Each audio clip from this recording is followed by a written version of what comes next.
কোনো ধরনের সরকারি সাহায্য ছাড়াই আলু চাষ করে সফল কৃষক সুমন দেবনাথ শান্তিরবাজার মহকুমার বগাফা কৃষি দপ্তরের অধীন বাইখোড়া পশ্চিম চরকবাই এলাকার বাসিন্দা সুমন দেবনাথ।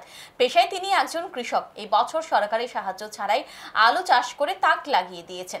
সুমন দেবনাথ জানান, দীর্ঘ প্রায় 12 থেকে 13 বছর ধরে কৃষি কাজের সাথে যুক্ত তিনি।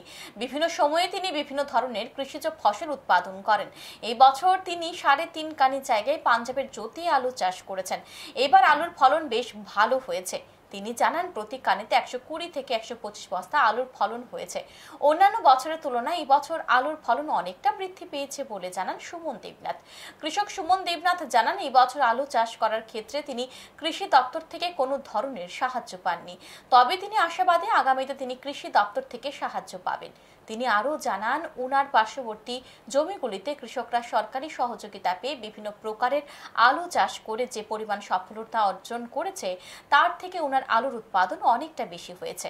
কৃষক সুমন দেবনাথ বেকারদের উদ্দেশ্য বলেন, সরকারি চাকুরি অবশ্যই প্রয়োজন রয়েছে, কিন্তু সরকারি চাকরির জন্য বসে না থেকে কৃষি কাজ করেও আর্থিকভাবে স্বাবলম্বী হওয়া যায়। তাই তিনি বেকার যুবকদের চাকরির জন্য বসে না থেকে কৃষি কাজে এগিয়ে আসার আহ্বান জানান।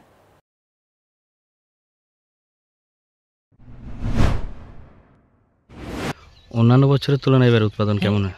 অন্যান্য বছর থেকে এই বছর উৎপাদন অনেকটাই ভালো। তো আপনি কৃষি দপ্তর থেকে কি এই আলু উৎপাদনের জন্য কোনো প্রকার সাহায্য পেয়েছেন? না, কোনো প্রকার সাহায্য এবছরও পাইনি, কিন্তু আশ্বাস আছে যে নেক্সট টাইম আমরা ভালো উন্নত মানের বীজগুলি পাবো। এসি পদ্ধতিতে যারা আলু লাগিয়েছে অবশ্যই ভালো ফলন পেয়েছে তারা।